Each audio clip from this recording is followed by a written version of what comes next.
Thank you, Mr. Speaker. It's a privilege to rise again today and speak to the speech from the throne. It's a bit of a challenge, obviously, to follow that. The hatred, or I'm not sure what word to use, but the disdain that the people opposite have for the people of Saskatchewan, for our economy, for the work that's going on by private sector, for the work that's going on by investors to really grow the economy, to build the economy, to really move Saskatchewan forward. And the words from the member from Rosemont and the member from Regina University, I sometimes think I actually live in a different province than they do. And I frankly, I struggle to understand how you can get up in the morning, every single morning, with such a vicious hatred for this province, and you look in the mirror and you figure out how are you going to talk down the province today. I don't understand that. I don't understand how you can get up every single morning and figure out how you're going to talk down the province.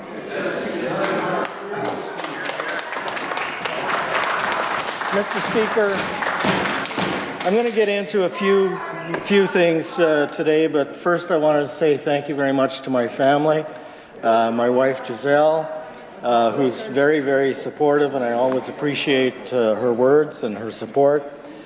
We have 3 children, and unfortunately, they don't live in Saskatchewan. We're working on them. We're constantly working on them, but they were all born outside of Saskatchewan. Our oldest daughter, Angela, is married, lives on Vancouver Island, but she is a hazardous waste manager north of Edmonton and is doing exceptionally well. And we're very, very proud of Angela. Eric and his fiancée, our middle son, live in Coquitlam, and he is a audio-video tech sales manager in the hotel and convention industry, and they have blessed us with 2 grandchildren, the youngest of which was just born about 5 months ago, and we happened to be there just at that very moment, and so we were very proud to welcome our second grandchild home. And our youngest, Mitchell, lives in Calgary and works for Greg Distributors and is doing exceptionally well as a regional manager in his role there, and we're so proud of the work that all 3 of them are doing. I want to thank my constituency assistant Chris, who does an exceptional job working with the constituents of Kelvington Medina. She has a heart of gold. She's a great listener. She works very hard to respond to the concerns and questions that the constituents have, and she has been with me since day one, and I'm very, very pleased and proud of the work that she does. I obviously want to thank my constituency, the folks in my constituency, for their constant feedback. The conversations that we have are always enlightening, and I truly appreciate that. And obviously, I want to thank my executive for the work that they do to support the constituency. Mr. Speaker, we have had an opportunity this summer, and the first in a couple of years, to actually go out and engage with our communities, and each and every one of us on this side of the House was out across the province speaking to all of the constituents across the province. And I had a particular opportunity this summer to work with the Premier on a tour of the constituency, and we stopped and visited a number of businesses. We met with municipal leaders, and we met with a variety of citizens across the province, and stopped in at some new businesses in the community in the communities, and we also had a public forum that we invited the population of the constituency to attend, and it was an extremely good, proactive engagement with our constituency, and it went very, very well. A lot of feedback on a lot of issues and opportunities within the constituency, and I truly want to say thank you again to my constituents who came out and engaged with the Premier and myself, and it was a tremendous opportunity. I want to talk just for a second about one of the things that is probably a little less known about our role as MLAs, but we have an opportunity all the time to engage with stakeholder groups. And we do that through a variety of mechanisms, whether it's through committee work, obviously through our constituency offices. We engage in meetings with municipal leaders or with CBOs across the province, and those elements of feedback are always brought together in our work with the ministries, and I think gives us an awful lot of opportunity to share the questions and concerns of constituents, but also the opportunities that are out there. And I think we lose sight far too often of those opportunities that are constantly being brought forward by the folks in our constituency. So, Mr. Speaker, the theme of the throne speech is growth that works for everyone. And I want to talk just a little bit about a couple of things. The reality is that Saskatchewan, the province, is moving forward at a record pace. We've had record investments by private sector business in this province in the last year. It's been well canvassed that over and over and over again, the investments in agriculture, in technology, in mining, in potash, obviously, in oil and gas. For all intents and purposes, the province is performing on all cylinders, and that's very good news in the short term and in the long term. And I think we constantly need to keep that front and center in our minds, that we have much to be pleased with, much to be happy with as a province. And the important thing about that growth is that it provides us an opportunity to provide the services. The financial aspect of growth is that it gives us the opportunity to provide the services that our constituents need and want.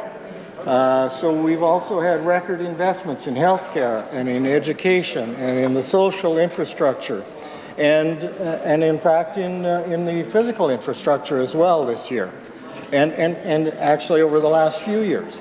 So we can't have that. We can't have that investment in those services without growth, without the opportunity for businesses to succeed.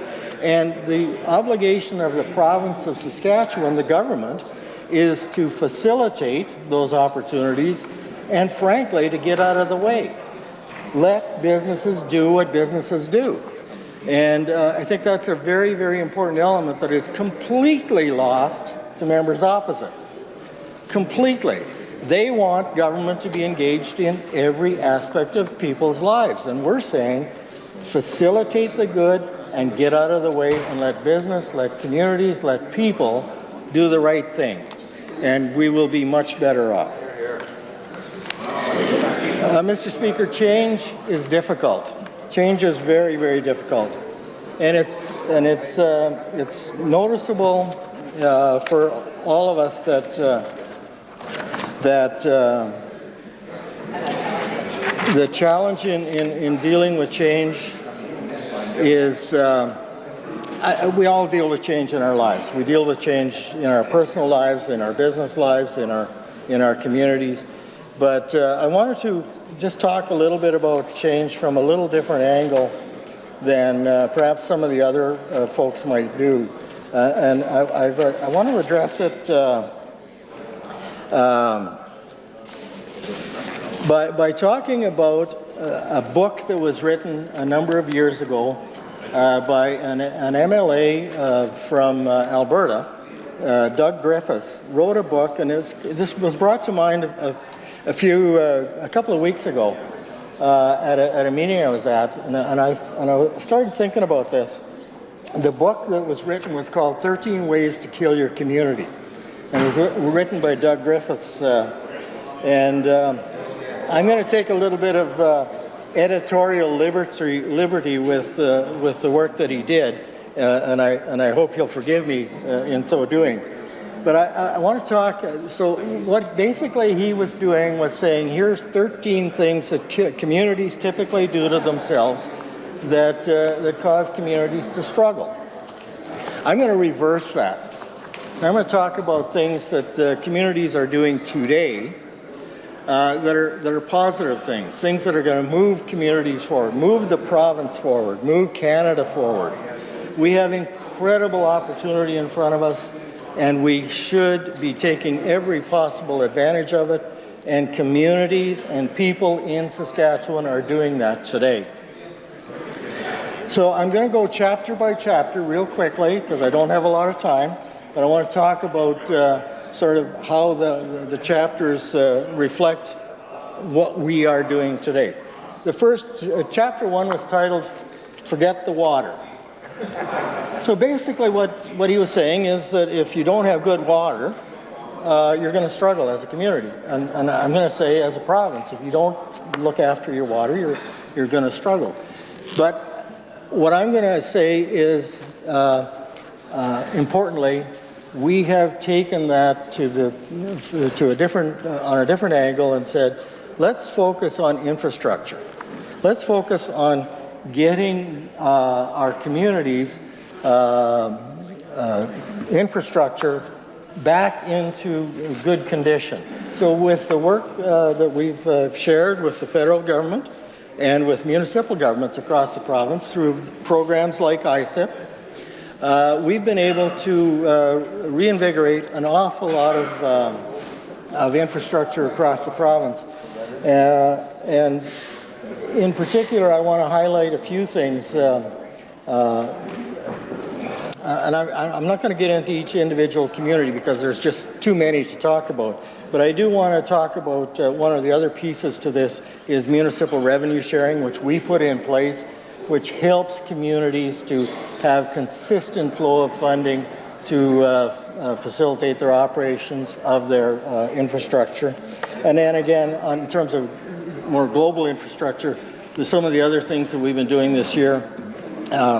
In my constituency, highway improvements on Highway 349, Highway 38, Highway 23, and my colleague from Carrier Valley talked about Highway 55, which is extremely important to our constituency and to the north, and will make a significant difference going forward.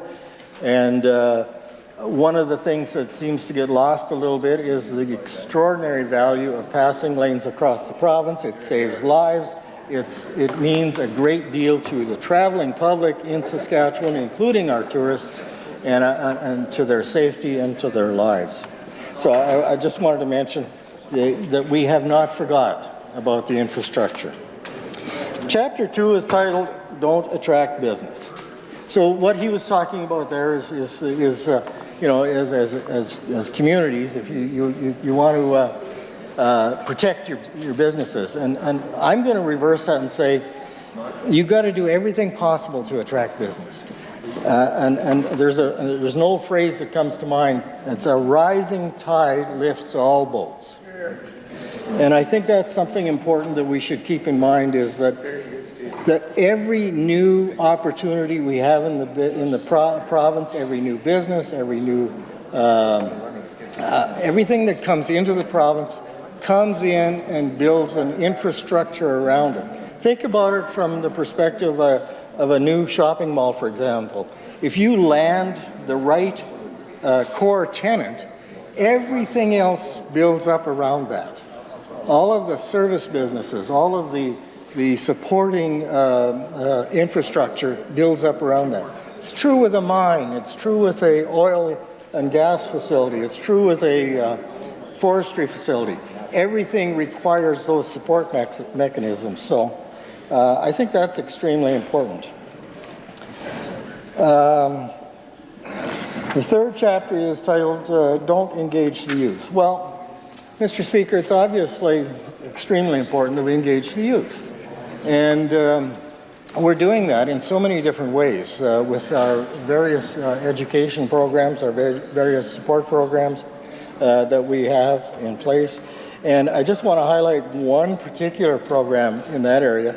Today, there was a University of Saskatchewan announcement creating a new Bachelor of Science in Food Industry Management, which is reflective of what we're doing as an economy. We're focused on agriculture, we're focused on mining, we're focused on things that are growing the province and moving forward. So I think that's an extremely important indication that the education system is in tune with what we're trying to do. Chapter 4 is titled Deceive Yourself, and that's about recognizing who and what you are. And I'm just going to say, knowing who you are is fundamental to your success. And I would say that we have truly identified who we are in recent months, in recent years.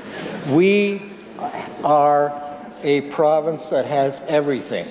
We have, and I'm going to come back to this again in a minute, but we have all of the resources, we have all of the tools, we have everything that is necessary to be a leader in Canada and in the world, and members opposite just cannot understand that. They just can't for a second believe that we could actually lead. And I've said it all earlier. Chapter 5 was titled Shop Elsewhere, and I'm going to say again, the position of members opposite is that, well, let them do it, don't worry, let them grow, let them build, let them, and then we don't have to worry about the challenges that come with that. We assume the responsibility, we take on the challenges, we're moving forward, and we're excited to do it. Chapter 6 is entitled Don't Paint. Like the NDP, live in the negative. Live in the negative. Go ahead, folks. Keep doing it. Live in the negative. You're fine. We're happy for you. Go for it. But on this side, we're talking about building, growing, and investing, and being the Saskatchewan that we know that we can be. Chapter 7 is titled Don't Cooperate. I'm saying that we are looking for every opportunity to cooperate with our partners across the country, to cooperate with other provinces. I noticed I think it was late last week, that the Premier of Alberta has reached out to talk about infrastructure and trade corridors. I think that's an extremely important conversation. I've been somewhat engaged in that for myself for a while, and I think that's a critical conversation that we need to have. We're working with our partners to grow and build Saskatchewan, Alberta, Manitoba, and Canada. And let's not lose sight of that. Hear, hear. Chapter 8 is Live in the Past. Well, that's those folks over there. What can I say? I'll just move on. Chapter 9 was titled Shut Out Your Seniors. So the gist of that chapter was, don't listen to your seniors. They're okay. Just let them carry on. Mr. Speaker, as I said earlier, we do an incredible amount of engagement with our communities, and seniors in every community are fully engaged with us, and we reach out regularly to the various advocacy groups that work with seniors' issues. We have a minister that's responsible for senior issues. What more could I say about that? Chapter 10 was titled Reject Everything New. What can I say? What can I say? So I think what we're saying, and I think what you're seeing in Saskatchewan today, is that we're embracing new technology, we're embracing new industry, we're embracing new ways of doing things. We're very, very excited about what's in front of us as a province. Chapter 12 has become complacent. Well, the members opposite would have us not rocking the boat. Just sit back, just don't do anything, and nobody will get hurt, right? Well, we're not buying that for a second. We are going to step out, and we're going to get recognized for what and who we are, and we're going to be very, very proud of our citizens, of our businesses, and we're going to celebrate their successes. And I want to talk just for a second about one particular piece that I'm particularly excited about, and that is our trade office that we just opened in Vietnam. And I'm particularly excited about Southeast Asia. I've been there a few times. And I think that area of the world has incredible opportunity. Vietnam, Cambodia, Laos, Myanmar, the Philippines, can't think of the others, but there's a couple other countries in that immediate area that we frankly haven't had a huge trade relationship in the past. But I can tell you from personal experience, from touring the countries, from being there, and my daughter lived there for 4 years, so have some familiarity with that area of the world. I can tell you that there is incredible excitement, incredible opportunity in that neck of the woods, in that part of the world, to grow and to build, and we, Saskatchewan, have the resources that they need. We have the resources they need. We have the rare earth elements. We have the potash. We have the oil and gas products. We have agriculture products, obviously. We have much that they need, and they have much that we need. We can share with them on so many different things. We have sharing agreements with them already on education and science and technology issues, on carbon capture, and a number of other things. And so we're already working with countries in that area in a lot of ways, but we're also very, very excited about the trade opportunities with our products and services. So chapter 13 of that particular book says, don't take responsibility. Well, I think we've accepted responsibility very clearly for who we are as a province. We're stepping forward. We're dealing with the infrastructure deficit, and there's much more work to do. There's no question about it. Saskatchewan's a growing province. Much of the corporate or core infrastructure was built out 40 years ago, 40 to 60 years ago. 1960 some, I can remember. Well, I shouldn't say that. But in the 60s, a lot of the small town core infrastructure was built.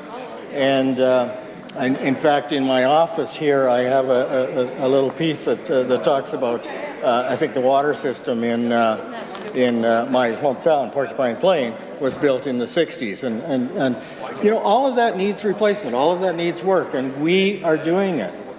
We're working on things like the addictions treatment centers, new long-term care homes, new hospitals moving forward in Weyburn and Prince Albert. So why does that matter to the people of Porcupine Plain or to the people of my constituency, Kelvington-Woodien? Every new facility we build, every new piece of infrastructure we build across the province matters because it takes pressure off from somewhere else. And that, we have to always keep that in mind.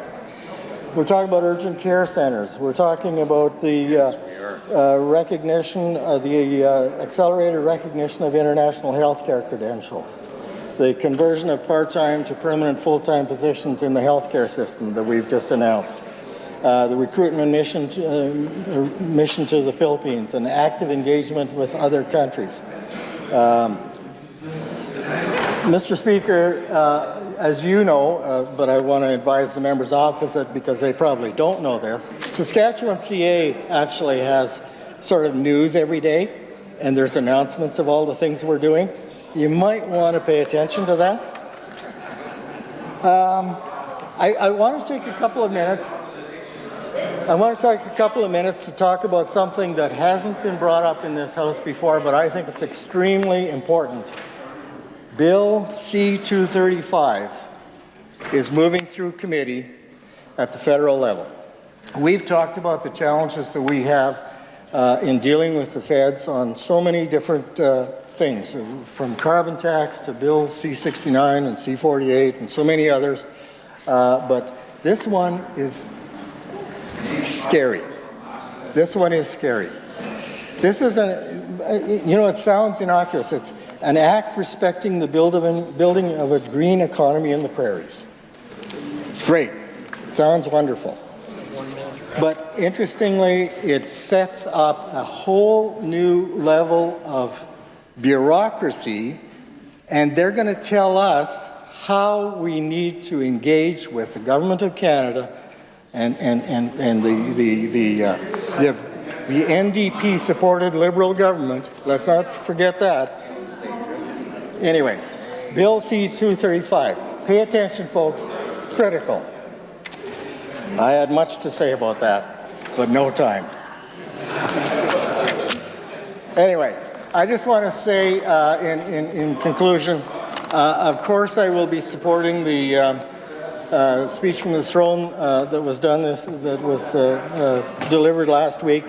An incredibly important document for all of us in Saskatchewan, and I certainly, absolutely will not be supporting the amendment put forward by members opposite, and I think we can be very, very proud of the work that our Premier, the ministers have done, and thank you, Mr. Speaker. I appreciate the time.